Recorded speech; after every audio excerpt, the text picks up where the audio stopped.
Glórias a Deus. Vamos abrir a nossa Bíblia e acompanhar o Evangelho segundo escreveu Mateus, capítulo de número 16.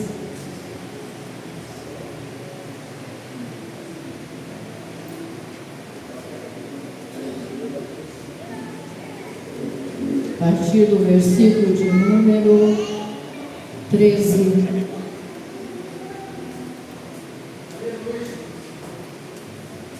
Glórias a Deus.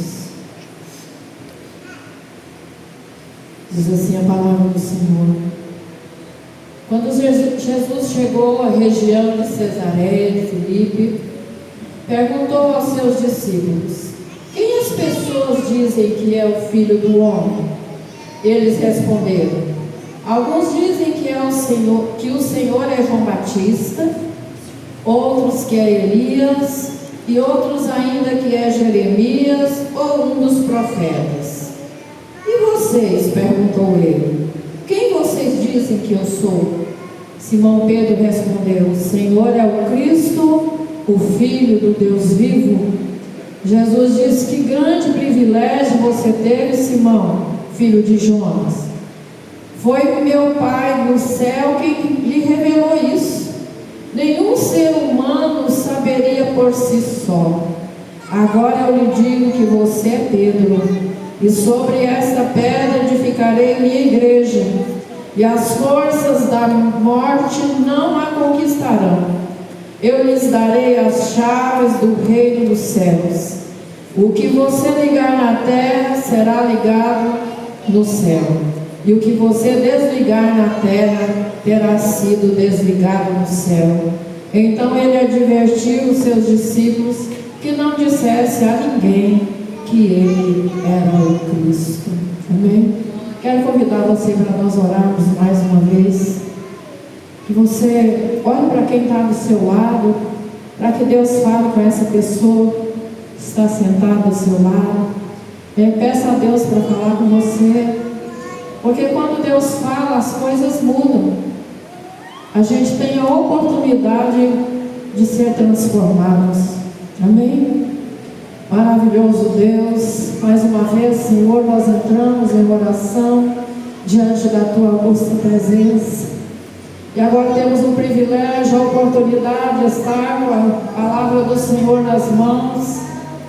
Ó Deus, com a oportunidade de gravá-lo em nosso coração, sair daqui, ó Deus, confrontados no nosso pecado, na nossa apostasia, e sermos transformados pelo poder deste Evangelho, que sara, que cura, que liberta, que transforma, que muda, Senhor, que dá um novo rumo para aqueles que creem. E nessa noite, Pai, em nome de Jesus, não deixe de falar conosco através dessa palavra maravilhosa. Nós te pedimos em nome de Jesus, e no nome de Jesus nós também já te agradecemos. Amém? Podeis assentar. Antes de entrar na palavra, eu quero dizer para a igreja que eu quero apresentar o André hoje como membro desse ministério, né, André? André veio para ficar conosco. Glória a Deus. Você já é batizado, André? Já, né? Glória a Deus. Então, como membro do corpo de Cristo, para caminhar conosco. É bem-vindo entre nós? Seja bem-vindo em nome de Jesus, viu? Bem-vindo à nossa família. E você vai ter a oportunidade depois de com o Luciano, tá aí ensaiando a bateria, viu? Marcar um momento aí de vocês para estar preparado, para estar adorando a Deus com o talento que Deus deu a você. Aleluia. Amados, essa noite tive uma madrugada meio corrida, né? Meu vizinho tampou a saída da água que caía da minha cara, porque não teve muita opção para ele também, estava fazendo a calçada nova. E o Luciano foi saindo de casa e falou: estou com medo do BO que esse negócio vai dar. Mas quando foi mais ou menos 3h30 da manhã, eu acordei com a água, derrubou a lâmpada do no meu quarto e jogava de balde assim, né? Eu acordei assustada com aquilo, pensando, Deus, que dilúvio é esse? Né?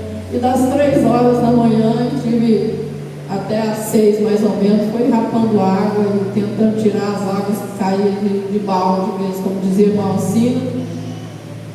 E eu tive a oportunidade de pensar muita coisa, de estar lembrando, pesquisando, ouvindo a palavra também.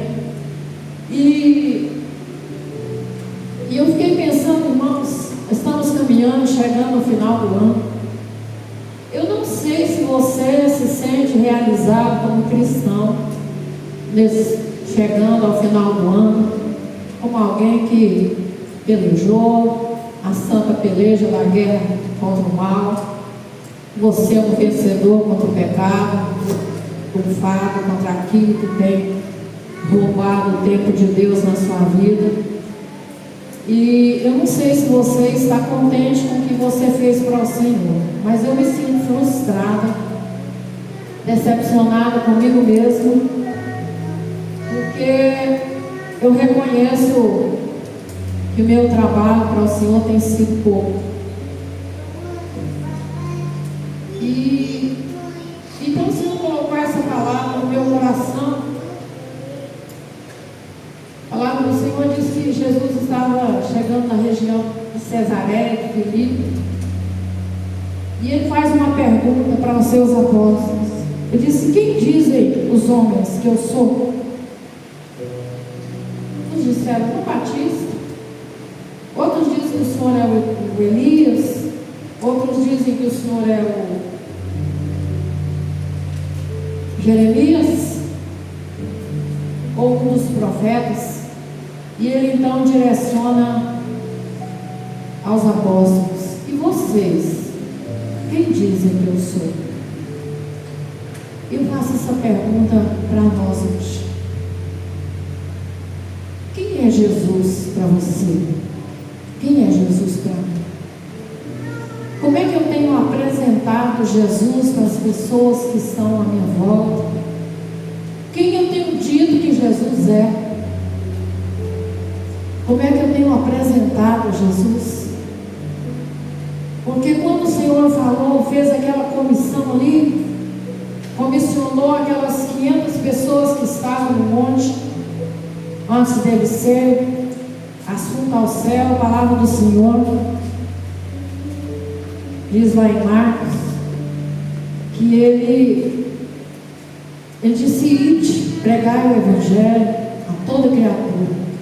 Quem crê e for batizado será salvo, quem não crê já está condenado.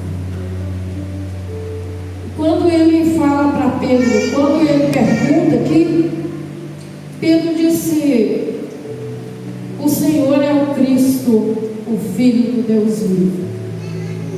E Jesus disse: Pedro, você é muito feliz, você é um bem-aventurado, porque não foi mente humana que te revelou isso, mas foi o meu Pai que está nos céus. Você é um privilegiado.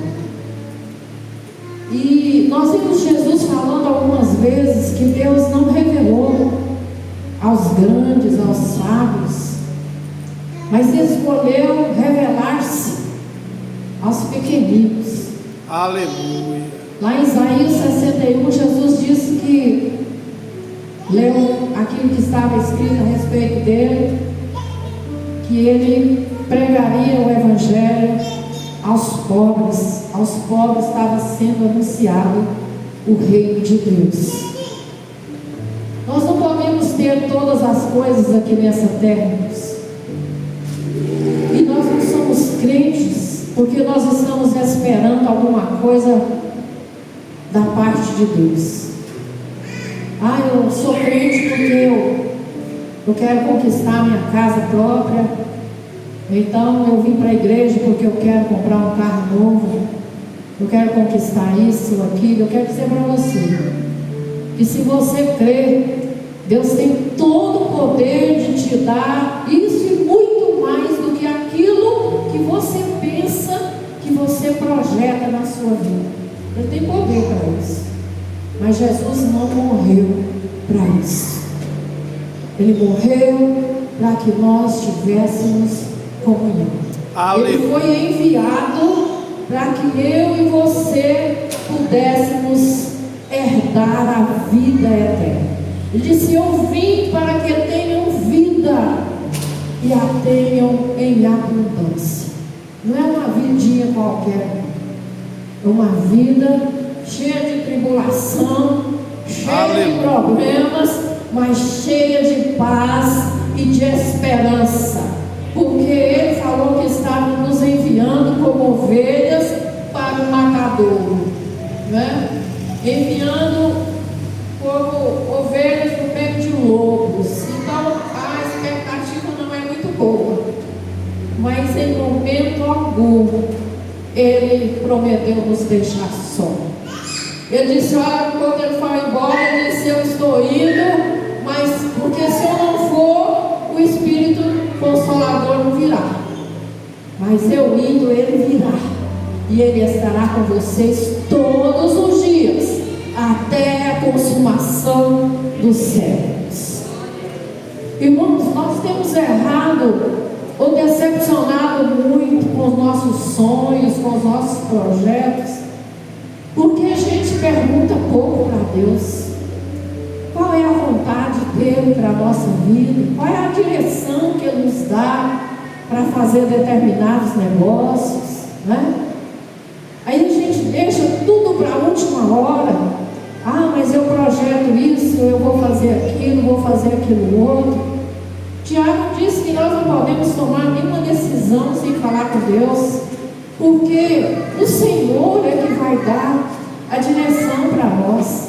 É se Ele quiser que eu vou amanhecer vivo amanhã, é se Ele quiser que eu vou fazer uma viagem que eu estou projetando, né?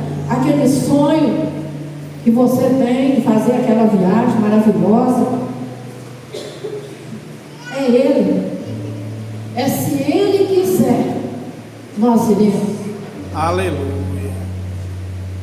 Ah, mas eu vou mudar para tal lugar. Pergunta ao Senhor se essa é a vontade dele, porque se Ele falar, vai, irmãos. Não tem inferno que se levante e impeça o que Deus tem para realizar na sua vida, para onde você for. Quando Ele fala para Jeremias, no capítulo 40, versículo 4, Ele está liberando Jeremias do jugo, até de ser profeta no meio daquele povo rebelde que estava habitando em Israel, sendo chamado do povo de Deus. Ele disse: olha, hoje eu estou quebrando as suas algemas, hoje eu quebro o seu jugo. E ele fala para Jeremias assim: eu mostro, toda a terra está diante de ti. Ele disse: se você quiser vir comigo para Babilônia, venha. Se você quiser, olha para frente, olha, toda a terra está diante de ti. Para onde tu fores, eu te abençoarei. Aleluia. Estando na direção dele, irmãos. Mas nós temos, eu tenho achado assim, tenho me preocupado, desde aquele dia daquela reunião que nós fizemos aqui entre homens e mulheres,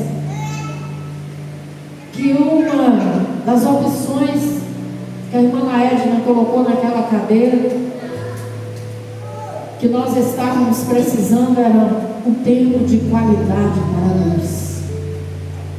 E eu quero dizer para você que às vezes a gente fica aqui em cima e não é bom, porque a gente observa tudo, mas, irmãos, nós não temos a capacidade às vezes de guardar os nossos pés quando nós entramos na casa de Deus com reverência, curvamos a nossa cabeça em reverência ao Senhor, e na hora da adoração se entregar de maneira que Deus possa receber do céu não só a canção que nós estamos cantando para Ele, mas é a intenção do nosso coração de adorá-lo. tem O misericórdia. tempo perde qualidade, é 1h30 que nós ficamos aqui. E nem nessa 1h30 eu acredito que Deus tem se agradado de nós. Aí eu pergunto se a qualidade do nosso serviço prestado aqui dentro da casa dele não está bem. Talvez o altar da nossa casa também está precisando ser erguido. Talvez, se nós observarmos, tem pedras do nosso altar que estão desmanteladas, que é necessário que a gente coloque no lugar para oferecer um sacrifício para o Senhor, porque do contrário Ele não vai receber o que nós temos oferecido para Ele.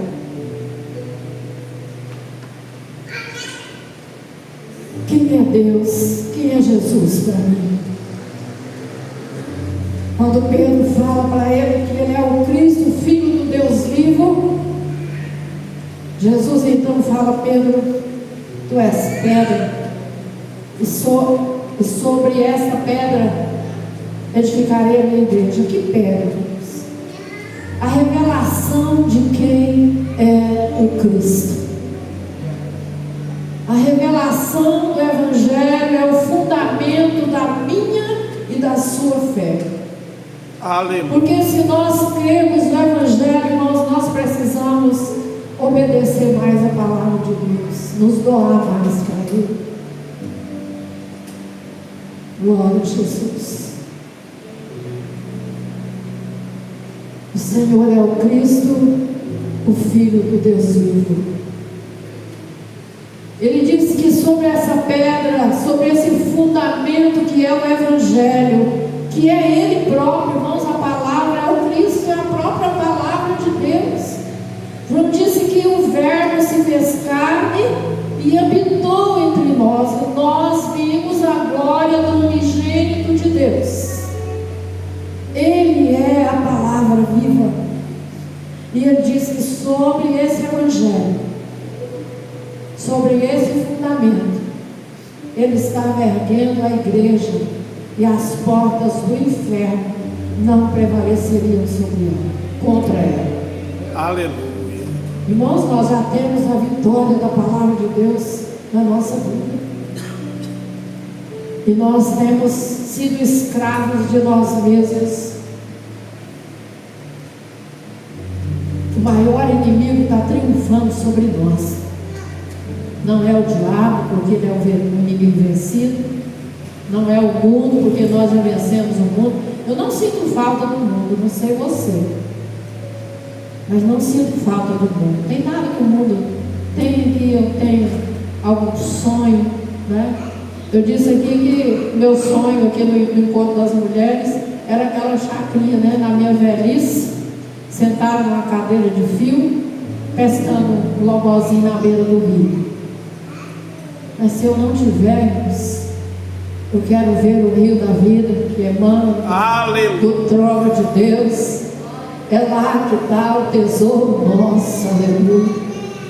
Jesus disse: não ajunteis esse tesouro onde o ladrão pode minar. Estamos vendo aí a falência do Banco Master. São bilhões, dinheiro público, dinheiro roubado, dinheiro do tráfico, tanta coisa ali. Mas tem dinheiro de gente que acreditou no banco, perdeu tudo. Na mesma hora que tinha muita coisa, não tem mais nada. É isso que Jesus está dizendo para nós. Mas Ele disse: ajuntar tesouro no céu, porque lá o ladrão não mina, a ferrugem não corrói, a traça não vai destruir. Aleluia. E que tipo de material nós temos mandado para os céus? Glória a Jesus. Louvado seja Deus.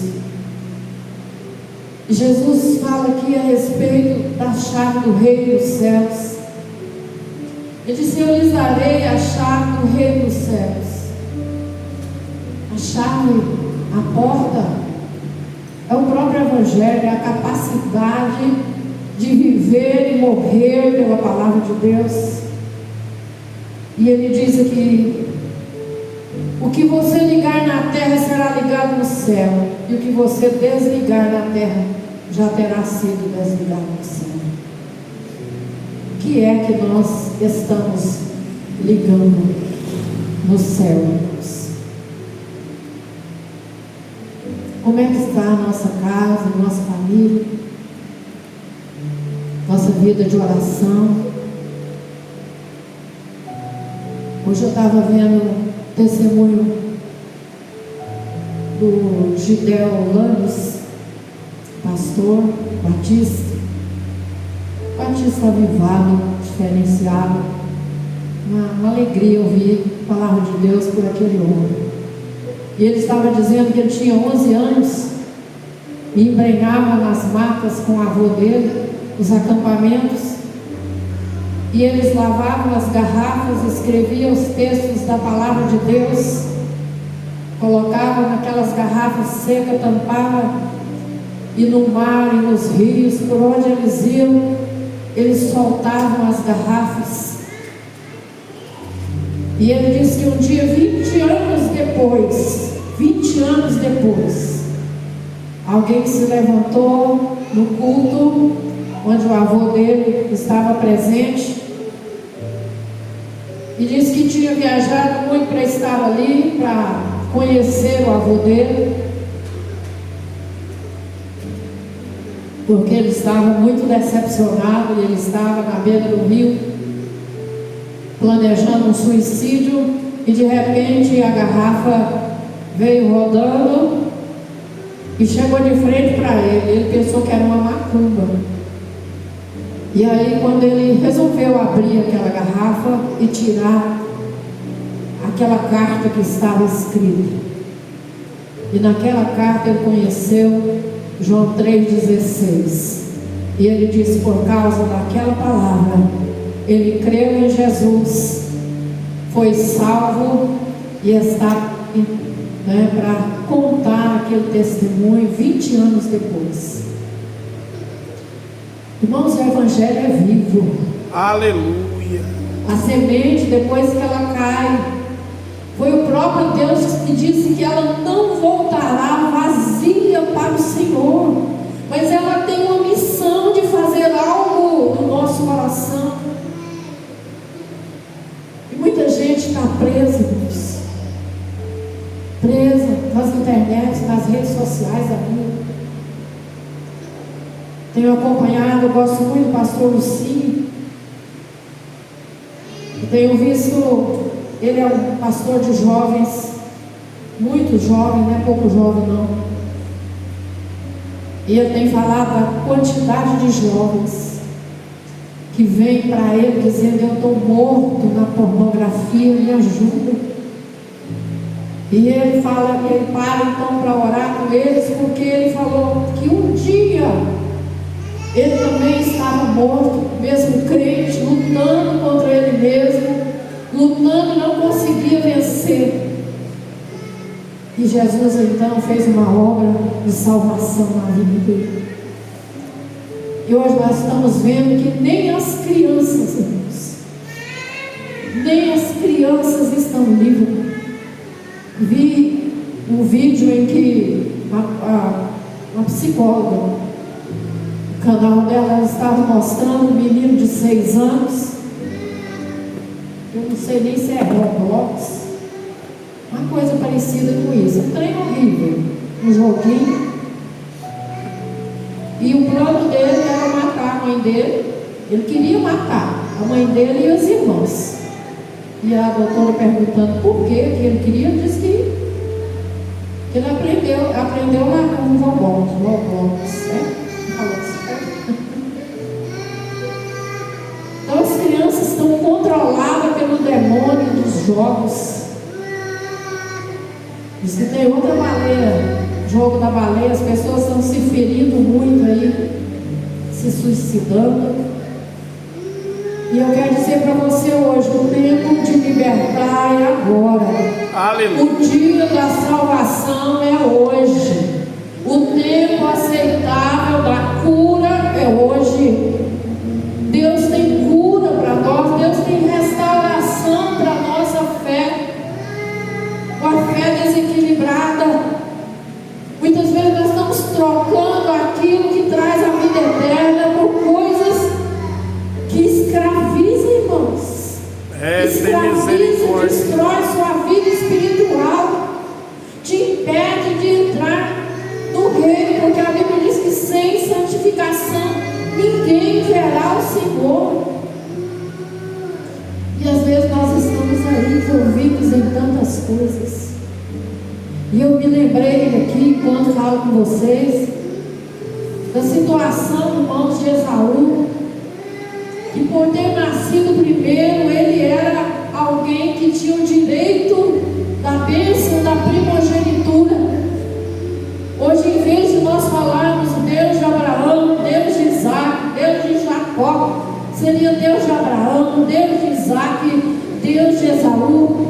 Mas a Bíblia diz que o dia que ele teve fome, estava voltando de uma caça, havia ido caçar e não tinha caçado nada, matado nada. Ele estava voltando cansado, com fome. Ele passa na tenda do seu irmão e ele estava fazendo, não era um guisado lá, uma carne assada, não era uma coisa assim não, mas era uma sopa de lentilhas. Tem um trem mais sem graça do que lentilha? Não sei o que tinha naquela sopa de lentilha, irmão Luciano. Mas ele chegou lá e disse: me dá um prato dessa sopa. E ele disse: dá ou não, eu troco. Eu te dou a sopa e você me dá o seu direito de primogenitura. Ele disse: para que eu quero um direito de primogenitura se eu estou com fome? Irmãos, isso é imediatismo. As pessoas estão querendo viver o hoje como se não houvesse amanhã, né? Eu tenho que viver tudo hoje, eu tenho que saber de tudo hoje, porque hoje é o dia. Mas amanhã é que vai fazer a diferença, irmãos. É o nosso amanhã. Mas a escolha para o nosso amanhã, ela acontece hoje. Hoje eu escolho onde é que eu quero passar a minha eternidade. É com Deus ou é sem Deus? É verdade. Glória a Jesus. E lá no livro aos Hebreus, o autor diz que ele chorou grandemente atrás da bênção, porque quando ele chega no final para ser abençoado, quando ele entra, o pai dele disse: não, a bênção da primogenitura eu já dei para alguém que chegou primeiro. E ele disse: uma bênção para mim, meu pai, pelo menos uma bênção. E a Bíblia diz que ele chorou, ele se descabelou pela bênção, mas a bênção dele foi debaixo da bênção do outro. Por quê? Porque ele desprezou. Naquele dia ele não pensou o valor de ser um abençoador, um exemplo, a liderança espiritual no seu tempo. Deus te chamou para uma liderança espiritual. Deus te escolheu para viver as novidades de Deus. Não deixe o diabo interferir na sua caminhada, na sua jornada, porque você muitas vezes, irmãos, pode estar morrendo e não percebeu ainda. E Jesus, ele me falou na madrugada que não há morte súbita da fé. Não tem morte súbita para o crente. Ele vai morrendo, não percebe. Paulo disse que por falta de interpretar a palavra, de reconhecer o valor da ceia, da comunhão como igreja, ele disse: há muitos entre vós doentes. E tem muitos que já morreram, já dormem. É tempo de ressuscitarmos. O Senhor tem vida para nós. E eu quero fazer uma coisa diferente hoje. Não tem nenhuma pessoa que não seja crente aqui. Mas eu quero fazer um convite para você que é crente. Para nós. Eu vou descer aqui. Fazer um convite para nós renovarmos a nossa aliança com Deus hoje. Dizer: Deus, eu quero ser liberto de mim mesmo. Eu quero convidar você para frente. Quero convidar o Senhor para tocar uma canção.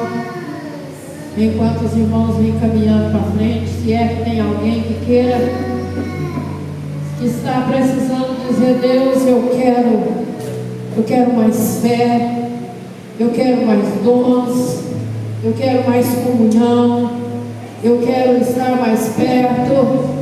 Aleluia! Eu quero mais do Senhor. Louvado seja Deus.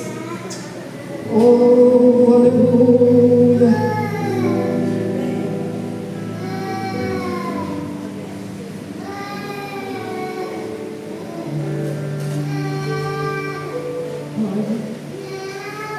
Aleluia. Glória a Jesus. Você pode começar.